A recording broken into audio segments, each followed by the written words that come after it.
It legit looks like I wear tights.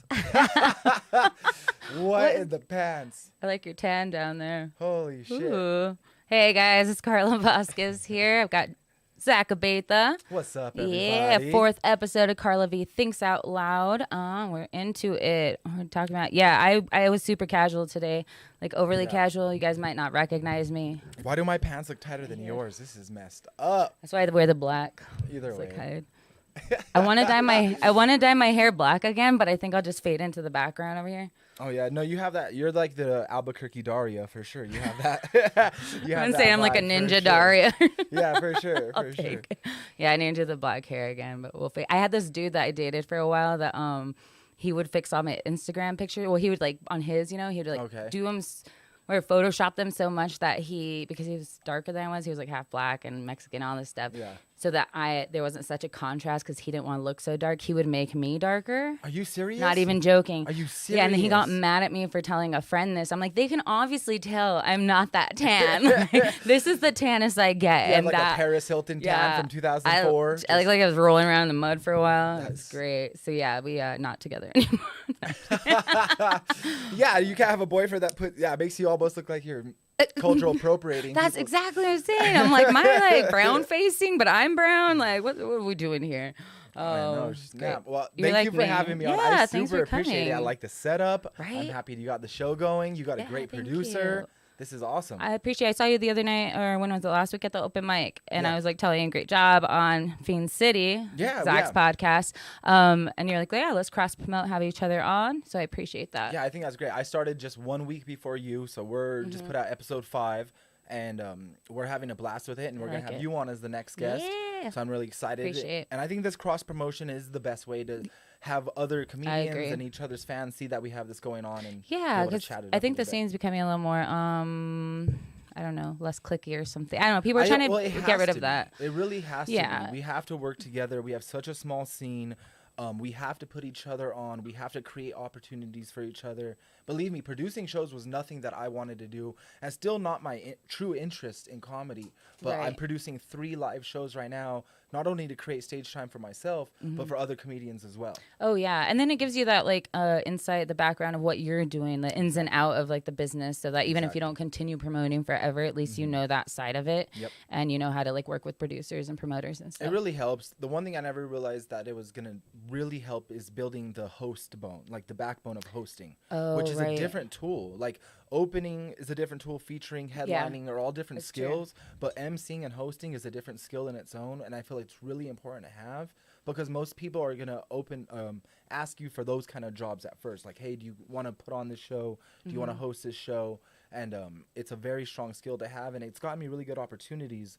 When I started hosting Canteen, a year later, Santa Ana Star reached out to me to start hosting for them. That's right, you were over there. And I would have never felt like confident enough to do that and host their big shows if I hadn't been like at least hosting for a year. Have the practice for it is a different beast. It's something I'd like to get into, but it kind of puts you on the spot. You work that like improv brain a little bit. You get good at keeping the energy going, all of that. So eventually I like to see that side of it, because right now I'm like, but I don't know. We need more female hosts here. I definitely think I think it's great Anne Marie moved back, and she's putting on some really good shows. But I definitely think you should find a venue. We have so many breweries here in town that it's very easy to find a place that'll let you put on a show once a month and at least try it out and kind of see what you get going. Yeah, I've talked to, I work with Six on a little bit, but also like Jess Wood is here now, and she was like, we should do like a monthly something and do like all female, but like one dude in there. Like that's usually the opposite.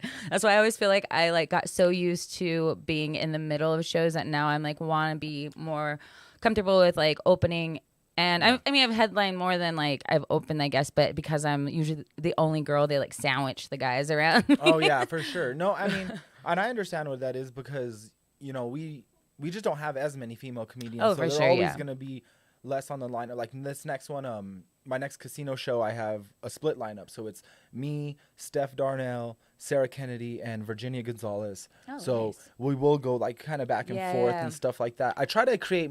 It's not really like I just try to create a really diverse lineup. I try to make sure that there's a style that every like audience member is gonna feed into. And then they can also see different styles that maybe they like now like, because, you know, this one comedian, they're like, oh yeah, I like that style comedy too, you know, and kind of open up to different people. So are you going to be starting the canteen shows again here soon? I'm really happy you asked about that, because that's my next show that I'm going to be doing. So July 31st, Canteen's back.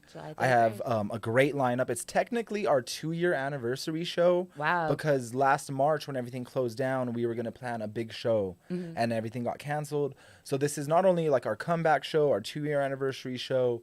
We're really excited about this one, and I have a great lineup. I have Cody Dove, Virginia Gonzalez, Tyler Lovely, Steph Darnell, and Josh Fournier. Oh, that's awesome. So just such a great local lineup. I like it, guys. And you know, I'm really trying to like, I'm not going to lie, I didn't realize now that I started producing these shows and getting these shows going that how much responsibility that holds in the scene. And oh yeah, people look to and I don't realize that. Like I never think that I still go to open mics. Yeah, you don't come off that way, but I think people, because you've worked so hard and because you are where you are now, like people do look up to you. I don't think it's the, you know, like I would just want you to know, I don't think it's people being like, oh, Zach thinks he's so great and running things now. You're just like making the scene that much better. I really appreciate that, because I didn't see that. And a lot of times, like as comedians, we, you know, for as confident as we are on stage and even off stage, sometimes like I didn't really think that creating something in the scene was going to be something that people would look up to and would want to be a part of. But I didn't realize that sometimes you have to like ask people. So I've been going more to openers and people that have only been doing comedy for a couple years and being like, hey, build 10, 15 minutes so I could bring you to this show or bring you on this run with me. And I really do want to create opportunities for other local comedians, because I believe, I mean, I read this in a tip once, that 90% of our work at first comes from friends. Yeah. So think about it. Think about how much Six Sun puts you on. Kevin Kennedy puts you like. So that's why, I mean, even though those are rough it's shows, networking. I mean, a lot of being a comedian is kind of the networking of it, or like the friendships that you build and the people you know. I mean, yes, being good at it is one thing, but also definitely, you know. And the thing about creating a show that I didn't realize is I was going to be able to put on friends from out of state.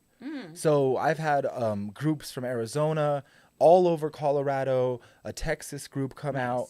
And then every time you're building those connections, then they run rooms too. So they're like, hey, come out to Denver, come out to Phoenix. And then before you know it, you're building runs for yourself. The networking is really important. You're like answering a question that I was going to ask you anyway. And like, furthermore, like, how did you start building these connections to out of state? You know, because I mean, selfishly asking, but for anybody watching that wants to know. This is great for anybody that's like just getting into comedy. We have so many new people at the open mics that it's definitely I'm just actually going to share this while I answer your question. But the way I got into it was pretty early on, and it was actually with Josh's help. A lot of you guys know Josh Fournier, local comedian, one of my closest buddies.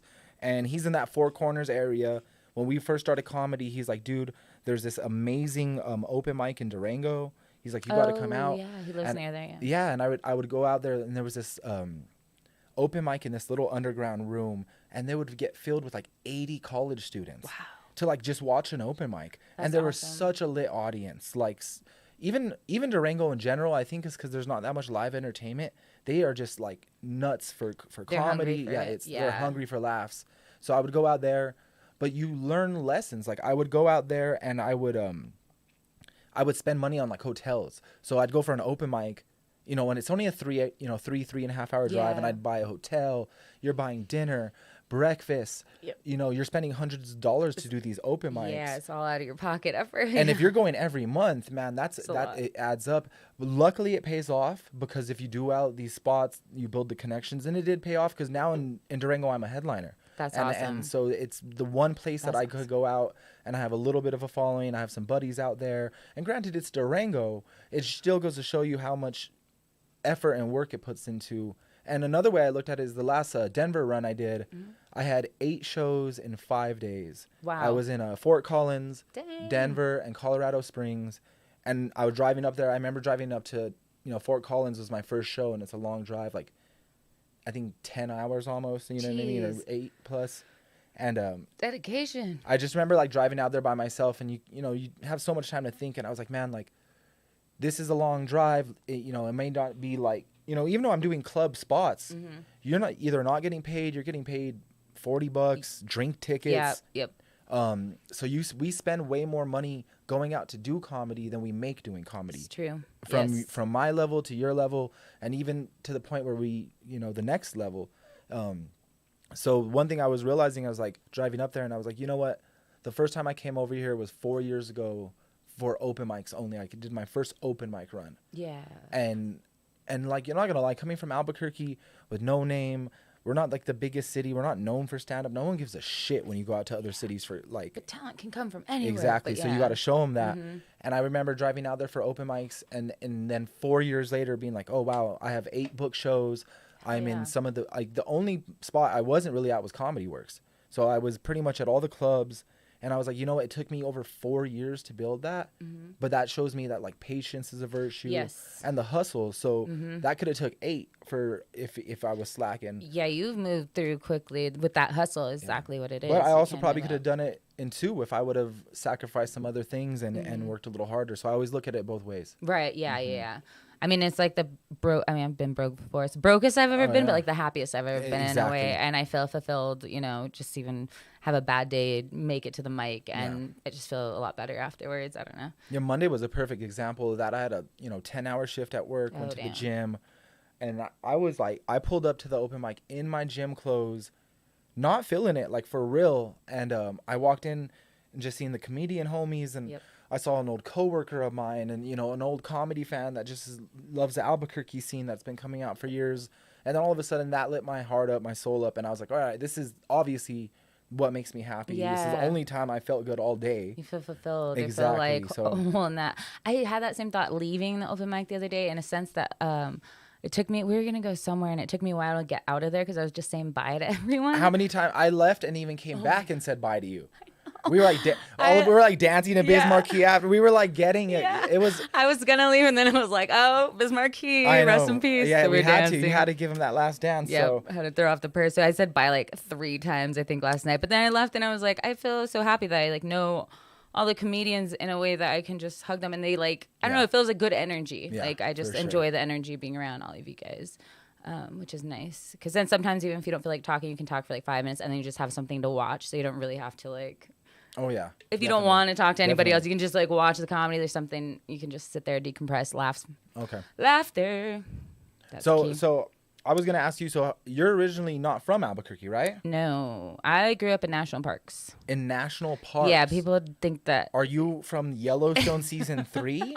No, I never lived in Yellowstone. Are you Duck Dynasty? What are I grew up in national parks. I'm a backwoods girl. I feel like, do you remember Mean Girls where she's like, homeschool kids are so weird, blah, blah, blah. And it shoots all these like weird kids. I feel like that's how like park brats are. We're called park brats. Park brats? That's I feel so like funny. That's because it's most of my friends are from the South Valley and they put Suavecito in their hair and they ate hot Cheetos. Tres Flores? Yeah. Those are my cousins, with a Camelback and TiVo sandals. Oh my gosh, yes. I do have Tivos. I don't even say them right. That's so funny. My cousin, this should have been a good episode for him to call. I forgot to get in touch. He's like, so I spent the year living in national parks, and then in the summer we went to Compton because our family lived there. Yeah, so we'd spend like 3 weeks in Compton, and then we'd go to Bakersfield and from Cub Scouts to Crip walking over here. Then we'd go to Bakersfield and Delano, where like Farm Workers Association, because my mom's family is here because of Cesar Chavez, like Farm Workers Association. They came up from Mexico to pick fruit and then like would go back, and then some of them settled in that area. So we'd spend that, and then we'd go to Mexico for like a month. You're like the only kid that went back with her gang badge on their. Dude, I was in 2 drive-bys there. I was in 2 drive-bys. I have scars on my from Compton, but it's crying. It's like a cry now, smile later, little bit. Yes, dude. My cousins were like, they taught me how to hotwire cars growing up. Oh yeah, so they were carjackers. That was part of their like thing with the gang. They would like grow weed. Yeah, so you were part of the ghetto Girl Scouts. Yeah, pretty much, basically. And then cookies and then when they got in trouble, their parents would send them because it was like 3 dudes that were in gangs there, 3 cousins of mine, first cousin. They would send them to us to national parks and just be like, get away from the gang, go live with your tia for like a while. So I have a cousin that wants to call in and talk about like old school gangster shit from like Compton in the 90s. So that's where I spent my summers. And then his brother once threw me over a fence because somebody was about to, he saw a car like creeping by. Oh damn. Threw me over a fence, told me to like run inside. I was all scraped up. And then later, the next one, I was too big to throw over the fence, so we ran inside, closed blinds, and like hid in the back bathroom where the like bullets potentially couldn't Good times over there. But yeah, and then so national parks like Grand Canyon, Yosemite, Joshua Tree, Big Bend. We were here because of petroglyphs, kind of, and then White Sands. I went to high school in Alamogordo because of White Sands. Okay. But then I kept moving. We moved like every 2 years growing up, every year and a half, 2 years, because my dad kept moving up in the government. So it's like military. Oh damn. Yeah. Who was your dad? Bear Grylls? Like he's like a nature man, but he's just like Steve old Irwin's school. Mexican cousin, just Jesus Irvin. And just send them out with like a switchblade. Jesus Irvin. You just said the South. What's up, babe? We're gonna go check out this fucking crocodile today. He's all bad, bro. He's fucking beautiful, bro. He's cherry. Fucking croc's cherry, dog. Like that buffalo, man. We're gonna go down, me and my crew. We're gonna rank in this gator, dog, to the crew, dog. Make some boots. Fucker's all bad. Oh my god. Yeah, I had those, and then in Mexico, I had a bunch of like mafia cousins that wore like the alligator boots with like the suits. Like, were they the ones with the tips go up like that? That's but then they crazy. wear suits with like big belt buckles and like bolo ties or something. And that's so funny. Right up with like an arsenal of guns. That style is so out there. They look like a Mexican like bad guys for like Batman characters. Like, no, for real. And then they get a 10-gallon hat once in a while. Like if the Joker had like Mexican henchmen, they would show up looking like that with those boots with the shoes that go like that. Do they have a different version of comic books in Mexico? Maybe that already exists. It might. Shit. Just like kick people really hard with their alligator boots. Crocodile he just like skins. squirts like Tapatio in their eyes.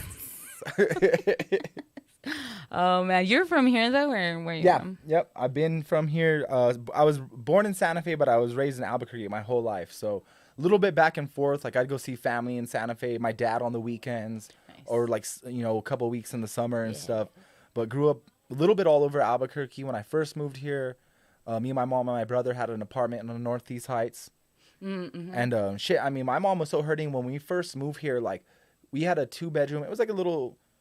I guess it was a 3-bedroom like townhouse apartment, but my mom was, single mom. She was doing pretty rough. Yeah. So she would have to rent out the master bedroom to like roommates. Oh wow. And I was Airbnb before. Oh yeah. And then I was only like 2 years old, so I shared a room with my mom, and my little brother, or my older brother, had his own room. And I remember like we were so broke, we even had a ghost and everything. It was overcrowded in that apartment. The ghost didn't even pay rent. It was probably their house. They probably owned it first. Maybe y'all were making money off of that ghost. That's why I was still there. I was pissed off. And then we lived like still in the north end of town, more apartments. Like grew up in apartments. And then I remember about middle school, I moved to the North Valley, like right off Rio Grande Griegos. And I went to middle school in Garfield, and that was a huge switch from the Northeast Heights. Yeah, for sure. You go to kids. Because that's over where? Oh, you go from like white kids wearing overalls, listening to Hanson, to like 16. I was in 16. I was in 6th grade, and there was a 16-year-old kid named Victor that drove to school in an Impala, and he was bald. Yeah, he had the speakers in the back. It's just like hurts to be in the car. Subwoofers, like you're like, it's hurting. Yeah, like, I'm reading Harry Potter. Cool. He's like smoking joints on the way to school. Must listen to SPM. Yeah, so the North Valley switched up quick for sure, and then stayed there. Went to high school, Valley High School. Went to UNM. So yeah, kind of all over Albuquerque. You went to UNM. You have a creative writing degree? Yeah, so correct? Which is crazy because when I first went, I was a geology major for 4 years, like a science major. Oh. I know. When I switched it my senior year of college, my 4th year, I took a creative writing class, had a blast with it, and then I was like, I didn't want to I realized that if you got your geology degree, you're basically working in a lab forever just looking for oil. I was like, fuck that. And I don't know, that creative writing class just like, there was something so satisfying about writing for yourself. Like we got to do fiction, nonfiction, poetry, a little bit of everything, and edit. You got to edit people's work. Nice. And editing became a skill. I never thought that. Like I've actually made a little bit of money like editing people's stuff and work like proposals for school, stuff like that. Not in a long time since I was really in school, but when I got out of school, I didn't do anything with that creative. Like an English and creative writing degree, I didn't want to really be a novelist. Like writing long books or something was never really my interest. And seems tedious. Yeah, and like if you think about it, like there's no writing for magazines and articles and newspapers. I feel like that's just, it's almost like being a comedian all over again. It's like freelance work. You're kind of hustling. And it was never really my focus, and I got into working in the cannabis industry right away. Right. Yes. And I was joking around that my first job out of college was I was selling bongs out of a van. So like, who goes and gets their degree and then drives around in a white van selling like pipes and bongs? He won't steal your kids, but he will get them high. Yeah, it's just like, I'm like, oh, that was a useful 5 years of college to do this, and then got into different things with the cannabis industry. See, I still work my day job in the cannabis industry, and I like it. I've done everything from growing to extracting hash and everything in between. Sold CBD for Mountaintop, the company I worked for. But once I started comedy, it all clicked, and I was like, okay, well, that's where the creative writing backbone comes into play, and the editing. And I always say that, like, when I started doing comedy, I felt like an X-Men that found their superpower. Right. Yeah. I hear you. Because I enjoy other things, like my other hobbies. Like I've been a b-boy for almost a decade. Right. So many talents, this man. But I'm not like, I will never say I'm good at breaking, because I lose to 4-year-olds. No. So, how long have you been doing it? I've been breaking for 10 years. Kids these days, like, can dance like crazy. Everybody has rhythm. I remember back in my day, like, we would just like groove most of the time, and now everybody's like doing the like fucking choreography. So I mean, I saw a 4-year-old the other day that was head spinning and then started levitating. I thought he was possessed. I thought I was watching The Conjuring. These kids are just next level. Where do you b-boy at? Just on the street? You just like throw some cardboard down somewhere? That's always the joke, but it's just like comedy, like how people ask where do you do comedy in Albuquerque without clubs. It's the same thing. Like, the community centers will hold practices. Different event centers will have like nightly practices, like how we have open mics. Yeah. And then, cool. There's a few, like, we used to have what we would call like battles or jams, which is like our version of shows, which are far less in between because you'd only have one of those every few months. So that's what you would like practice and get up for, and those would be like our competitions. Right. So I went to a couple of those. Like a Breaking Hearts. Oh, there you go. Yeah, for sure. Which they have great scenes out there. But yeah, for real. But breaking, like, I would never say I'm good at it because it's the only sport that you could lose to a legit 4-year-old. I am not good at basketball. I will never lose at a 4-year-old. You're gonna beat a 4-year-old. To basketball, I would beat. I'll beat a whole team of 4-year-olds. I'll be swatting that shit out of the court, just gone. I could legit go to the gym and put on pads and practice dancing as a grown man that pays rent, and then go to a battle and lose against a 4-year-old that just played Minecraft all day. That has to feel worse than bombing a set. It's so similar. It's so similar. Gotta feel, I don't know. It's so similar. Because we got no 4-year-olds in the comedy scene. Oh, gosh. Oh, my gosh. That's amazing. Yeah, you're a man of many talents. So we're getting back to, so you were writing, you were doing that. Another thing I was going to bring up, hold on for that. Hey, Larry, could we call my dad at some point? Do you still have his number? Or do I need to plug it in? Because I'm asking for a reason. Yeah. Your pops wants to check in on the pod? Because he doesn't really watch it, but I wanted to ask you questions about your dad and the relationship with him and his love of your coming out. No, you're good. Ooh, it matches his shoes. I don't know. Yeah, so sorry if I cut you off. Is this gonna work? You're good. Okay. I call him Cough Drop. His name's Cough Drop. Even in my phone is Cough Drop V. Whoa, that's very loud. How do I turn that down? Oh, Hall's over here. Oh, I can turn down my end too. Let me put the thing up. Hello, Father. See, look. Hello, Carla.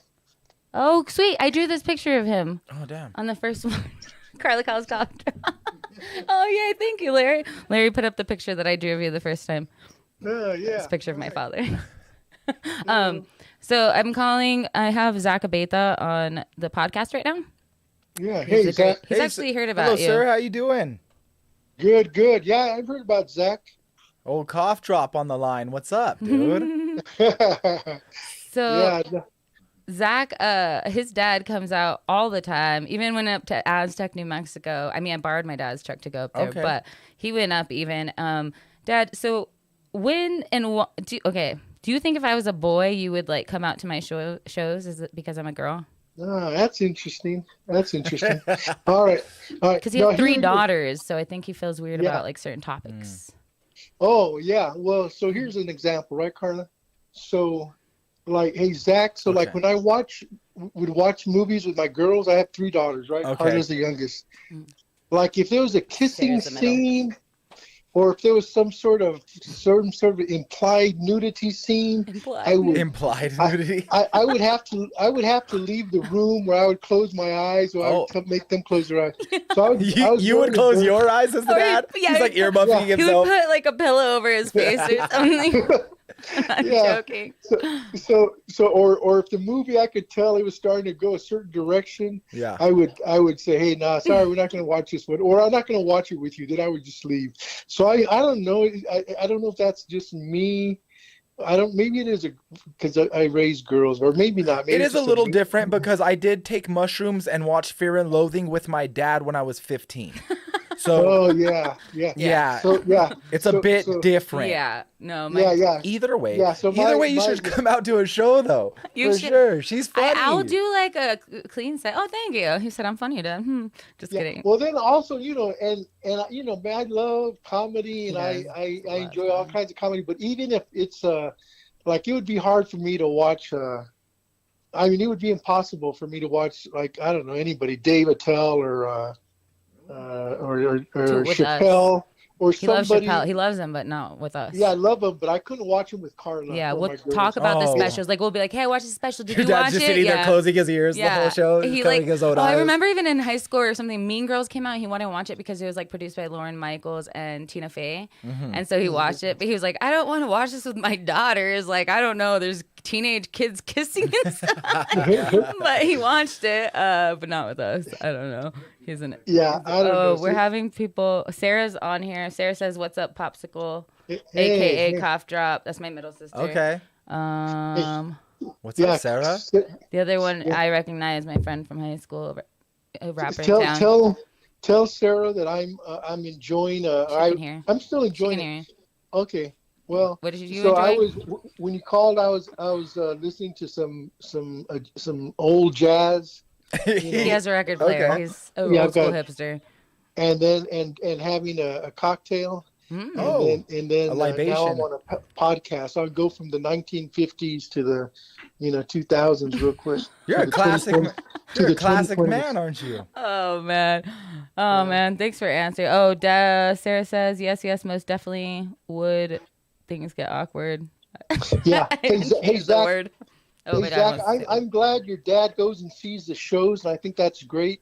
And well, also here's the other thing. Here's a question for you. What's up? Does it affect does your dad's presence there affect anything you say or do? Yes. Oh, interesting. Yeah. But in a positive way, because I have material about my dad. I have stories about him. If my dad comes out, I've often brought my dad on stage, and we go back and forth. But you got to realize my dad's intense. Like, my dad is 56 years old. He's a 5'3" vato, and he dresses like he's a part of like Metallica's band. Yeah. He has like black skinny jeans that are ripped up. It's a lot of rings. Doc Martens. He wears like tight, shiny shirts. He has rings on every finger, and he has like crazy contacts I've seen him in with his wild eyes. Contacts, yeah. It looks like some girl, like some suicide girl, like summoned my dad out of a Ouija board. That's great. Oh, that's funny. So, but the thing is, my dad loves when I talk about him. He loves him some hair, and my dad will call me and be like, "Bro, you gotta hurry up and make me famous, eh?" My dad tells me that, yo. Make him famous. Oh, that's great. Before I let you go, Dad, at one point soon, I should have called him tonight, but Alfredo wants to be on the podcast, just like calling in to talk about his 90s Compton days. Alfredo, your cousin? Yeah. Right? Didn't we used to go to Compton in the summers? Shady? Shady. They call him Shady. Or another one is Roach. You got Thumper. You got, they all have nicknames. It's great. Oh, no, we used to go to Compton. So we were in Yosemite and Joshua Tree in the 80s and early Well, in the 80s, I told him a little bit about I like how your gangster really friends still have like national park nicknames. My friend Bumper, my friend my friend Paddle Boat over here in Acorn. Yeah. Good old kayak. Yeah. Oh yeah. All right, Pops. Well, okay. I'm gonna let you go, but thanks for answering the questions. Hey, nice to meet you, Coffee. Come out to a show and see Carla. She's funny. I'll kick it with you. We'll kick it. The boys will chill. You know what? I'll sneak in the back and I'll just sit there and then I'll let her know afterwards that I was there. Yeah, we'll get a We'll have a Manhattan, right? An old fashioned, something classy. Yeah, we can come to the whiskey one. Yeah. I'm drinking my version of an old fashioned right now. So, Well, I'm gonna have one at the show for you tonight. Cough drop. Oh yeah, he has a show after this.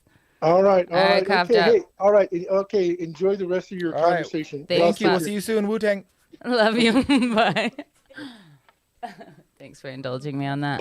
Well, funny. You know how obviously you see my relationship with my dad, so I don't mind at all. I think it's very close best. With my dad. Like, getting family out to the shows is the best.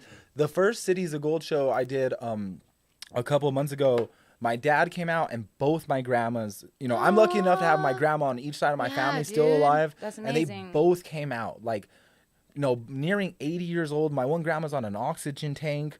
You know what I mean? And they still came out. That is love, man. And like your dad said, it didn't affect me in a bad way at all. I didn't actually use any of my act material because I had stories. I literally have about 15 minutes about my dad. I have a 10 minutes story about each grandma. So in between, I opened up about stuff about my dad, brought him on stage, and then in between acts told each stories about my grandmother. That's awesome. And I feel like it made the whole audience feel more involved and more like a family because my family was there. I'm telling you, it was such a New Mexico audience. And that's a huge thing on stage is getting people on your team in a way, or just hey man, we're all in this together now. And you're very good at that. There's no doubt why when you got on stage and started performing, you're this is what I'm meant to do because you have such a stage presence that's sometimes animated in the best sort of ways. So I can tell it's very genuine. It's not a forced thing. I appreciate that because I think people do see my acting oh, he's so physical and animated. Is that forced? Is that not his? If you see me off stage and I am in the best of mood, I am that silly. I am always dancing, always moving. The other day, exactly, and it's my favorite thing to be silly. It's my favorite. I mean, when I get on stage, my goal is to immediately get on stage and be likable to the audience. Yeah, I want to tell you my story, but make it relatable. Tell you how I grew up, where I came from, but also get you. One of my favorite things too is also use nostalgia. I'd rather use old pop culture references that we grew up with that are kind of legendary than touch on current events that might not stick through time. It's true. No, because if you just write topical current event material, that might not hit in 5 weeks, 5 months, 5 years. I want a joke that'll still work in 5 years. That makes sense. You know what I mean? Yeah, I stay with it from the current shit. Usually try to. Exactly. Because everybody always is you need... I think you do always need to be working on new material, but you need to have specific sets, specific 5, 10, 15, and then even further, your 30, your 45s, your hours. Because So and you don't believe in burning your set after a couple years or something? You can, you know what? There's definitely I think the way it is say I probably wrote 100 jokes the first 2 years, I maybe use 5 or 10 of them. Yeah. So you know what I mean? You cut a lot. There's jokes sense. I'll look at my notebook or old sets and laugh that I ever told that joke. But then there's ones that I've still tweaked that I still use. And but I definitely we're at that point where we're not even opening for big acts yet. We're not dropping specials or albums. I definitely think that you should have the new material so when we're in our home base that we're giving local audiences new stuff. Yeah, that's what I do. All the open mics, I'm new. Even from the get-go, I was every week I want to work on a new 5. So from Monday, I would kind of sharpen that up, or get rid of jokes and add new ones. And now I kind of Frankenstein some of my sets depending on the scene where I know that these jokes can go together, but also I can tear apart some jokes and put them with other ones. What are we saying? The Mexican essay. Zach, this always reminds me of... Yo, thank you.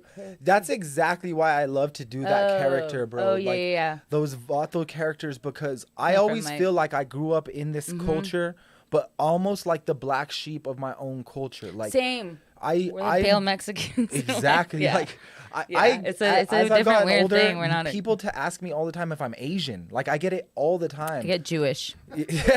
I would think they would. I would think they would say you were Filipino. I get it all the time. Funny. I get it all.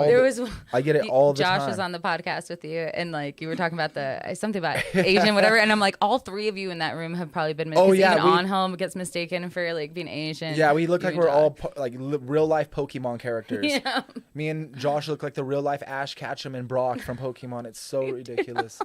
But it is one of the reasons why I like to tap into those Mexican, the new Mexican characters and the culture. And I like to do those characters because that's not my whole act. I get on stage and I'm like this. So I'll tap into that character. But I have seen like other Latino comics that are talk like us off stage, normal. Right. But they get on stage and it's 100 times they turn it on more. And they're like, hey, bro. And I'm like, whoa. Like, I don't want to be. Yeah, sorry, go ahead. I want to be able to like tap into our culture and the characters and the people we see in our city, but I want my act to be as 100% genuine to me still. Yeah, you're still you, but within that you can pull that out, and it is it's like a whole other bit part that fits into the bit that's fun. And I love making fun of our culture, but I mean, gosh, I love making fun of myself. I probably have more self-deprecating material that I had to get away from doing. You know what I mean? And I still keep some of it, but I have material about me, being fat growing up, me losing my hair, all the things that, because I think another thing that honestly I worry about is because I am really into like the gym and my health and fitness now that I've gotten older.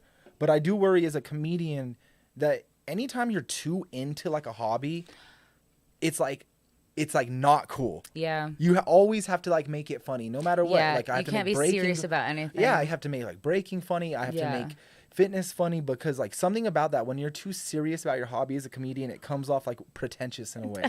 And I don't know why that is. It's true. So actually. I think people, when they do see me post all my gym stuff now, they're like, oh, Zach's so full of himself. But they don't realize I was like a fat kid with a bowl cut big for you. that grew up in Albuquerque. Dude, I totally get that. Like that's something I've kind of fluctuated in weight off and on my whole life. And I can make jokes and stuff, but like twice in the last week, it's like even off stage, like comedian friends were poking at me about my weight. And I was like, wait, like, and that was one thing I was like, hey, wait, am I bothered by this? I didn't think, I thought you could joke with me about anything. And I was like, maybe I can say that and they can't, but I should be that they can say everything. But it's like, there are some things that we can only say about ourselves and you say it on stage before anybody else says it. So then you control that like sort of thing. Yeah.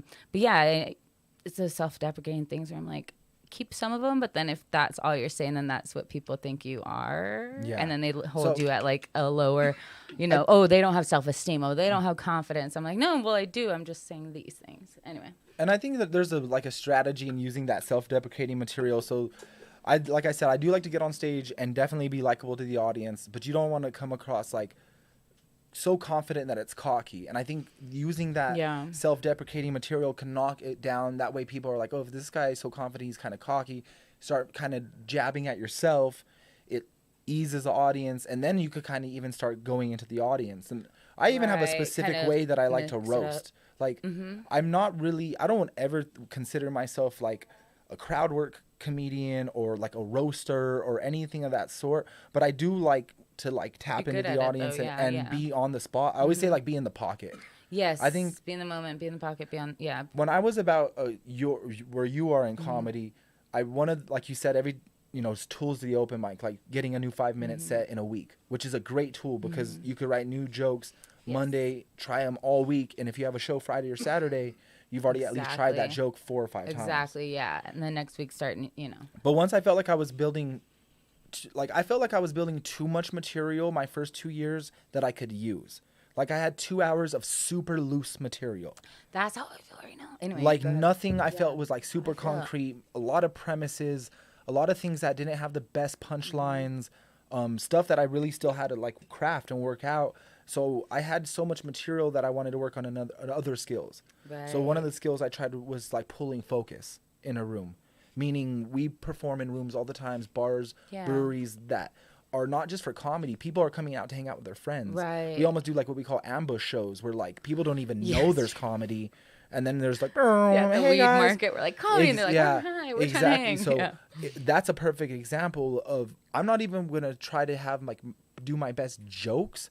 I'm going to see how much attention in this room I could pull and hold. Oh, I like that. Yeah. So there's different tools I'll use to pull the attention back. So if I feel like I'm doing material and I could feel the chatter going up in a room, I'll use one of those tricks to pull the focus back. That way, if I go into another room, they're listening again. Yes. And then another tool, like I said, I use is like that stay in the pocket. So it's like when I get on stage, I'm going to try to be in the moment as long as possible without having to dip into any material. Like how long can I just be in the moment? And I remember there were certain open mics that I would try that, and I would be like 4 minutes into the 5-minute open mic set, just like riffing, and like the one joke that it wasn't even a joke, just like a tag. I'd be like, "Don't worry, guys, I'll say a joke. Like I'll tell you a joke." Like, because I've just been like talking shit for 4 minutes. But like you have 1 minute joke. Yeah, so. But that's great, and they like that. It keeps people like. So having and you know what? I think I need to get back to it because I have been going to open mics just a little bit looser, and like getting up there with really out of plan. And just pulling jokes, but I'd rather still like go up there with some kind of thing that I'm working on. At least something to fall back on. Even last night we were at the garage or whatever, and I had a couple of jokes I wanted to try, but then I was like, I don't know. I was riffing off so I was kind of last, so I kind of wrote something about everybody else's set, sort of. Like not like kind of roasty, but kind of also riffing off what they were saying and adding to it a little bit.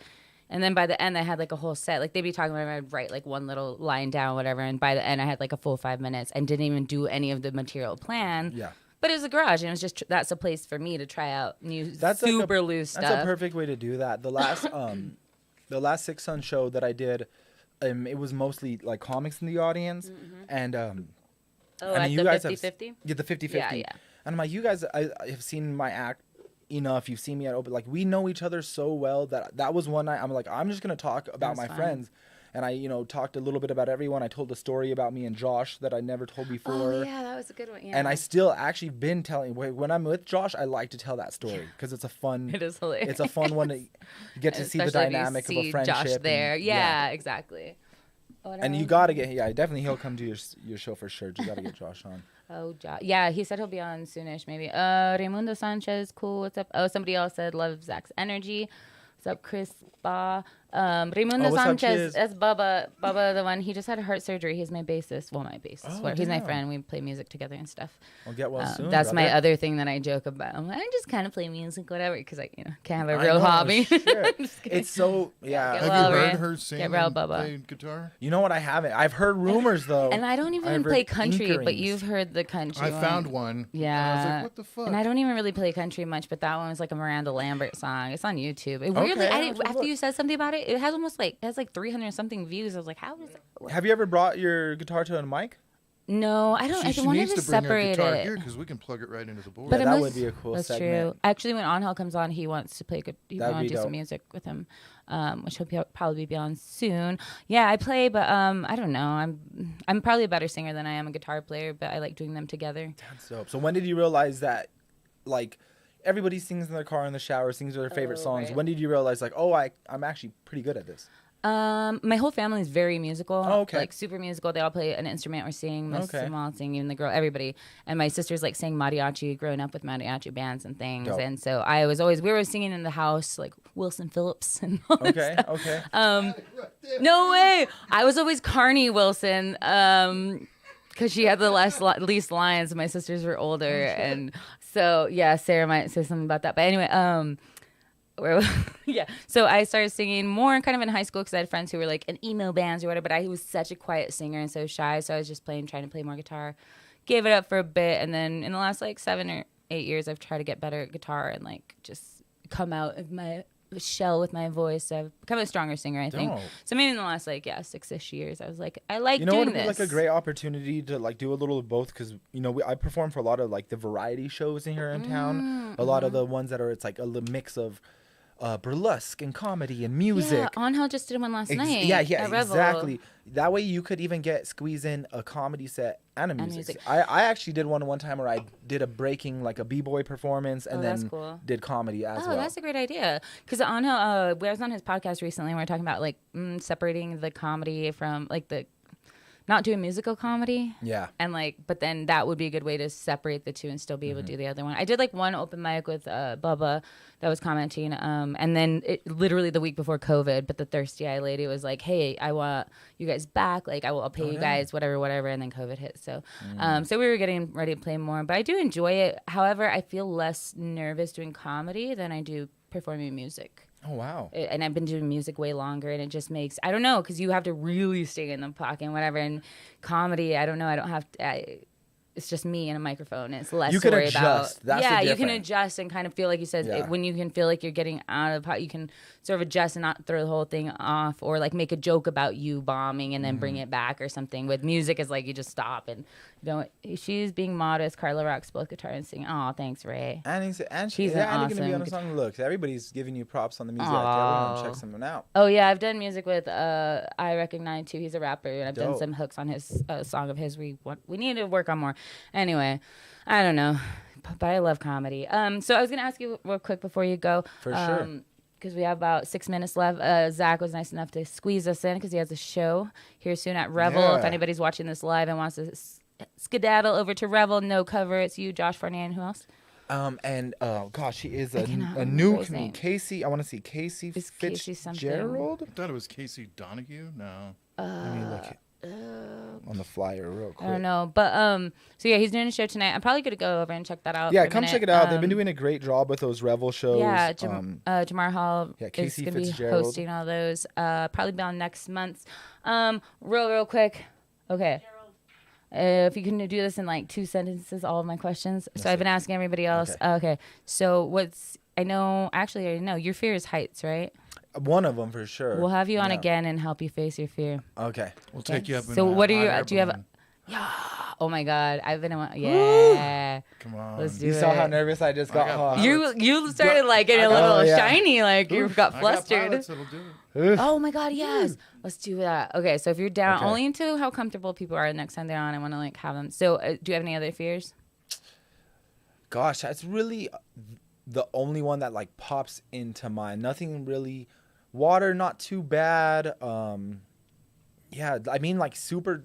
Even claustrophobia, I'm not too bad with. Yeah, nothing like common fear that I could really like. Nothing weird like clowns or spiders. I'm not really the bug person, but they don't like scare. But I don't fuck with bugs. Yeah, I'll kill them, whatever. But yeah, rodents, don't love them, but I don't hate them. Okay, the other question. Let's see. Anger. How do you feel like physically when you start to get angry? Oh, you know what? That's something I definitely have to work on because I feel like when I do start to get mad, especially when it comes to, going back to comedy, I do definitely try to maybe like stay away from mics if I'm having a real bad day because like I said, my best comedy comes when I'm in like the opposite of that, in like a silly place. Right. I don't believe like I'm a rant comic. I think when it comes to anger, the best thing that I do is like physical outlets. Like I work so much. I work out. Like takes it out. That's such a release for me. Yeah. So I definitely have been times where I use that as a play. Dancing for sure. Oh, for sure. When I feel breaking's the one thing that I could express like if I'm super happy, if I'm super mad, I'm super hurt. Like breaking's the one thing where I can express that without having to do it vocally. Right. Which I feel is like a different kind of expression. That makes sense. Yeah, it's just like a physical thing. I like that. So then when you do get angry, you kind of like, do you just kind of go away and do your own thing? Yeah, go away. That's smart. Go yeah, and dance, a lot of walk my dogs. I like that. Yeah, same. I force myself to go outside and like walk by the bosque a couple or at least a few miles a day, just because like vitamin D, and then also it's just good for you. It actually walks. Real quick fact: if you walk outside and go running outside specifically, not on a treadmill, it helps like reset your circadian rhythms because you're having things move by your eyes, and it's actually good because we were like hunting people back in the day. We were like hunters back in the day, whatever. So. Anyway, it just helps to be outside. Also, vitamin D, but to see trees and things go by, it helps with the. And I think that's a great question because as comedians, like, I'm not gonna lie, when I do post my stuff on social media, I don't post that part of my life. I do post the comedy side. It is, I don't want to say it's an act, but it is all for the comedy. Yeah. So I only post like the more up-hearted, more light like stuff, and that. But I think the common misconception is that when people meet us. Like, I even have been having a really hard time dating lately, and I think it's because... You're answering my next question. Dating as a comedian. Because okay, so the first 3 years I was in a relationship. So I was with someone when I started comedy. That's right. And that was really hard in its way. And obviously, you know, we split up last year and I've been single for a year. And dating as a comedian is really tough, especially if they know me because of that. Yeah, they think that that's who you are all the time. Exactly. They want you to be on all the time as a comedian. They like cracking jokes. They don't realize that there is there is like a whole nother side of this. And especially because I'm a comedian, but I'm not really into like the night lifestyle. So I'm at shows and I'm not really like eating shitty food or getting faded every night. So if someone comes out and they're like, hey, let's have a drink or something. I'm like, oh, well, like, I'll take a water. And then they're like, oh, you're not really as fun as I thought you'd be. And I'm like, well, sorry. Like, you only know me from Instagram stories. Like, you're like, I'm not getting wasted tonight, so I can do this tomorrow night. Like, what do you Exactly. Just, so I think that's the toughest part is like people already having a perception of who they are, who you are in their head without getting to know you at all. Yes. And totally agree. It's really hard. People like, you know, expressing interest in you or stuff, and then getting to, you know you, and then like 2 weeks later that person's not in your life and you're like, yo, yeah, I hear you. That was a couple cool dates and I guess that was it. And then you go in your head, you're like the next person, you're like, I'm trying not to be bitter or like cynical about this, but you're like, this is just I'll be honest again. Every time that happens I'm like, I could have been, and then I hate to like make everything about comedy, but every time that does happen, like I could have been writing tonight, I could have filmed a skit tonight, I could have I could have done a podcast episode during that time. Like I really am starting to think like that's my goal. Like I've made so many sacrifices already. I've got out of a 7-year relationship. I've moved into a smaller place downtown. I've missed out on birthdays, weddings, graduations, holidays, all for comedy. So it's so ironic that we miss out on real fun things in life, like real moments of happiness, to have these, I don't want to say like artificial moments, but it's very ironic that we miss out on real fun things in our life for comedy. It is a wild thing to even explain that drive, or that like people are like, we don't kind of get it, but then they respect that you're doing it and you're like, I have to do this in order to get where I need to be in it. And especially if that's your biggest love, because there are some people who get it and it's more of like a fun thing. You know, I do comedy once in a while, but then there's people like you or like Josh Fournier or, you know, Buck D, all these, you know, everybody that's like, we're in this for the long haul, as long as we can do this. And a lot of people don't understand that when you're dating them because you don't have the time for them, always going to be, or they don't want to go to the open mics. And that's a hard realization. Always comedy. And I get it. I get that it's hard to date a comic. I get that I work a full-time job. I work out 6 days a week, and I'm almost doing comedy every night. I don't know when I have the time for myself, unless you're like someone else. Unless you're like Robert Eister's girlfriend Amanda, who I love. She's there every night. That's a definition of a ride or die, like real good partner. She's been trying comedy a couple times at the garage. Cool. She's so funny, and she's gonna go up on Monday actually. Oh, that'll be great. Inside Out. So yeah, dating another comedian as a comedian. Okay, so you're wild. That's something I've never done, but we'll dip into that topic a little bit on my podcast. Speaking of his podcast. Angel Lopez, his producer, Muse Me TV. Oh, that'll be a fun one. Yeah, so you dated my producer. Yes. He's a great guy. I walk his dog. Still friends. Yeah, I'm his dog walker. It's all love. But yeah, that's something, and I learned that in breaking. I never dated another B girl. Yeah. Because I realized like you're gonna see this person several times a week at practice, every jam, every show, and I mean. It's just too much conflict of interest. Yeah, it's good and it's bad, but then it's like, you know, you have a competition on stage. What are they going to say? What can't I say because they're in the audience or like whatever? I don't know. But you can, you know, I'm sure some people really make it work and that's great. But, you know, I've learned my lessons. Just kidding. Yes, yeah. Nothing is on her. I'm definitely happy that I have, you know, kept. I mean, our scene's so small too that everyone, you know, would know. And that's the only way I meet people. That's the only time I go out and see people is like when I see comedians, and then like most of the people who are like the guys who are watching seem weirdly intimidated by me because I am a female comedian, even though they're just like, you know, like a fan, not a fan, but they're like in the audience just hanging out and watching, and they're like, oh, you're cool, and I'm like, no, I'm a real person too. Like, talk to me. For like, sure. I'm not just that. I don't know. And I think I do use.